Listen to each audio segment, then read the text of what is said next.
বার্সার সমর্থকরা রাত জেগে ম্যাচ দেখলেন না দুঃস্বপ্ন, তা কে জানে। চ্যাম্পিয়ন্স লিগের পুরো সিজনে আর যাই হোক, মোনাকোর বিপক্ষে শুরুটা অন্তত ভালো করবে কাতালানরা, এমন প্রত্যাশা তো অপরাধ নয়, বিশেষ করে যখন নয়া জার্মান বস হান্সি ফ্লিকের অধীনে টানা 5 লা লিগা ম্যাচ জিতে দারুণ ছন্দে সিজন শুরু করে স্প্যানিশ জায়ান্টরা।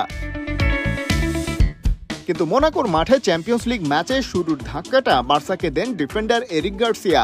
হোম টিমের জাপানি ফরওয়ার্ড তাকুমি মিনামিনোকে চার্জ করে ম্যাচের 10 মিনিটে এক ধাক্কায় রেফারির কাছ থেকে দেখেন লাল কার্ড। আর্লি স্টেজে 10 জনের দল হয়ে যাওয়া বার্সা বিপাকে তাদের ফরমেশন নিয়ে। বিপদ এখানেই শেষ নয়। 16 মিনিটে মোনাকোর ফরাসি অ্যাটাকিং মিড ম্যাগনেস আক্লিওচের গোলে লিড নেয় স্বাগতিকরা। তাতেই ইউসিএলে একটা ভালো শুরুর স্বপ্ন ভাঙে বার্সার।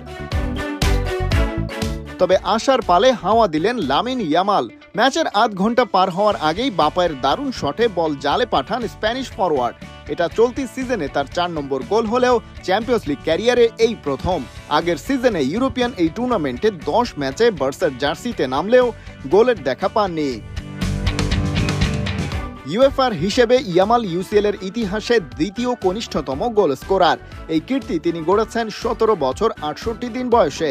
তারই টিমমেট আনসু ফাতির চেয়ে মাত্র 28 দিন বেশি। ফাতি রেকর্ড বুকে নাম তুলেছিলেন 2019-এর ডিসেম্বরে ইন্টার মিলানের বিপক্ষে গোল করে।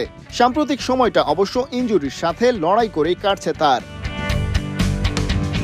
ইয়ামাল ফাতিকে পেছনে ফেলতে পারুক আর নাই পারুক, চ্যাম্পিয়ন্স লিগের লড়াইয়ে মোনাকো ঠিকই বার্সাকে ঠেলে দিয়েছে ব্যাকফুটে।